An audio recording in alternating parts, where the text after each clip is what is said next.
After a year and a half, my good friend and colleague Kevin Sharkey finally has a place to call home. It took a long time, Kevin. It took a lot of time. It did. We've been following his apartment renovation in our magazine, on Kevin's blog. Very informative, by the way, and very interesting. And also on our TV show. And now in the September issue of Living, we're revealing the completed project, and it says "Home at Last." Finally. And it's really nice. And I must say, you did a masterful job, of making that really sort of boxy glass enclosed space, a big space. Right. Really comfortable and beautiful. Thank you. And it's elegant, it's chic, and most important, it is comfortable. Good.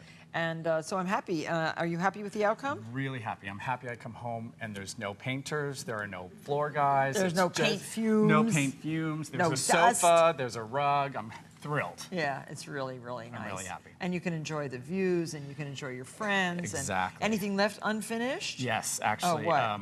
The laundry room. Oh. And that was sort of a big mistake. In theory, I should have done that first, or at least second, because the kitchen was the first thing. Oh, that's it? Yeah, Does it that's really it now. look like that? Yes. I didn't all open those bins. I never let you in there. Oh no, you did not let me open those doors. Oh No, my I gosh, pushed Kevin! everybody right past. But it works. But Yeah. it's just not working the way we want it okay. to. So that's we next. took a camera over to Kevin's the other day so that he could give you a tour. Let's take a look at the apartment through Kevin's eyes. Kevin Sharkey, decorating editor for Martha Stewart Living, just completed renovating his own downtown New York apartment. Although the apartment is in a beautiful glass building, the space provided more than a few design challenges. With floor-to-ceiling windows and 11-foot ceilings, the apartment looked like a glass box. Kevin carefully considered every design and decorating decision he made. And today, the apartment is a warm, welcoming, and stunning home. You know, you think when you're living through the process that it's never going to end and this has taken forever and I cannot believe it. But then when it's done, you realize, wow, it was totally worth the wait. I didn't want it to be imposing or intimidating or any of that sort of stuff. I mean, the view is awesome enough that that's going to provide the wow factor. I wanted the, oh, this is comfortable factor to be my responsibility, and I'm very happy with the decisions I made. One of the first big decisions Kevin made was to paint the whole apartment the same color. He chose the color Heath from our new line of paints at Home Depot. The architecture of the apartment, it doesn't really have a stop and a start from room to room, so I wanted to create this just wash of color. This room is really the living room. But during renovation, Kevin placed his bed here and a few pieces of traditional furniture from his old apartment. Now, the space is really the living room. It's really an entertaining room. I entertain a lot, and so I wanted furniture that was of a certain height so that it didn't obstruct the view. The windows that face the Hudson, for instance, I picked a very long, low bench. So when you walk in the room, the first thing you see isn't a long, low bench. It's Hudson River, but yet there's a bench to go over there and sit. There is a strange geometry to the room. It sort of pitches into a corner. So I chose to put a giant philodendron there. And that brought something alive in the apartment other than me. And that's really important. I have upholstery fabric of different types and different sheens. There's a polished linen. There is a beautiful wool. I have velvet pillows. I have satin pillows. I have a glass-topped coffee table so it reflects light. All of these subtle yet very impactful choices I've made so that the room has character. The dining room was once just a giant closet for all of Kevin's clothes. Now it's a gorgeous space that connects beautifully with the living room and a small, workable kitchen. I wanted the dining room to feel kind of like a conversation that had already started and you were just joining. I wanted it to be like, here, come on, sit down and we're gonna have fun. The dining room table was something that I found at an antique store with Martha, so I just had it refinished. I like the idea of a pair of chandeliers because if you like a chandelier enough, why not have two? Balance is beautiful, lots of flattering light, and I don't think anybody thinks about that. Perhaps Kevin's favorite room in the whole apartment is one of the smallest, the library. There's a sofa in there, a pair of paintings that a friend of mine, Eric Baer, created, beautiful swing arm lamps that provide light just where you want it, the shag rug, and all of the things I love most, which are books. And there happens to be a TV hanging on the wall. I'm very much at home in my library. I love it. My advice to anyone would be always take your time in terms of what decisions you're making, but in your bedroom especially, Kevin kept the bedroom simple and decided to get a platform bed.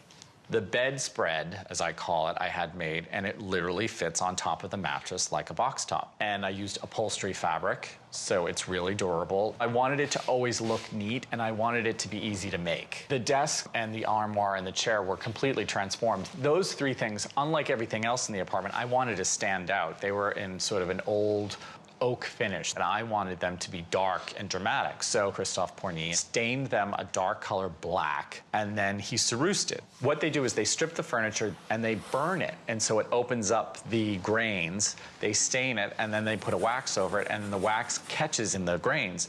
And so that's how you get that effect. So it's kind of the wow factor in that room. The bathrooms were the only rooms in the apartment that Kevin kept white. To add interest, he had tile installed. It's a tatami pattern. It's 3 different kinds of marble that are cut wafer thin, and they stack them on each other. And I just had that put on one wall, and it just makes it feel a little bit warmer. After all is said and done, I think what I would tell someone is take your time, because it is your home. You want it to be comfortable, and you want to really enjoy it and feel like the work and the time and the money that you put into it was well spent. Don't feel like I just moved in, I have to have a house done like that. That's not true. Over the summer, Kevin hosted a cocktail party to celebrate the project's completion. I was not invited.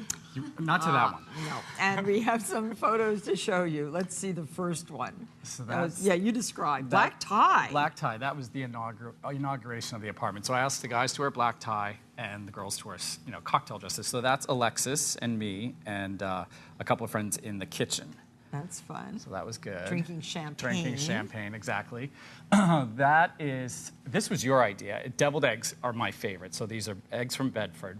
And then instead of we made them like dirty martinis because it was champagne martinis, deviled eggs, champagne, caviar. So olives in the eggs too? Yep, that's what made. What do you call that stuff in the egg? Is it the paste or what is? What the would yolk. The yolk. That had olives. That had olives. Kevin's a superb cook. Oh yeah, yes. right, exactly.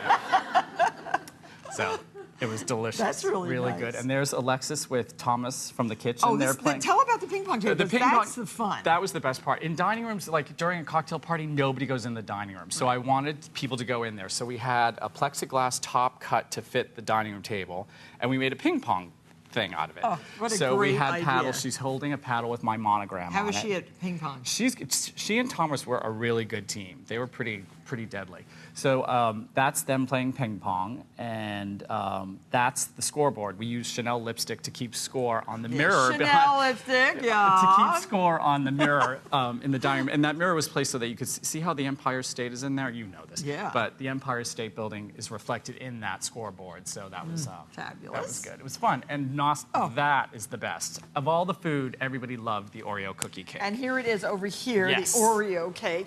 This is a lot of fun. If you don't have any time at all, and you're a working girl or a man, and you want to do something oh, there's a fly. You want to do something fantastic, buy $116 worth of Oreos. Which is, do you know how many many packs? That's 22 packs of 22 42 packs. Oreos. And then you just stack them. I mean, It was really easy. You just Yeah. cover the top of a cake plate with all the Oreos, and you go up for about 6 layers. I think I did 6 layers, and then you step back 1, and then you go up 5 layers, and then you go back, and then you go up 4. And you could go even further. You could, Yeah. but that's a lot of Oreos. Yeah. This is already a lot of Oreos. And then you serve this with milk or champagne. or champagne. But it's so nice with milk. It is really good, and Yeah. it smells really good.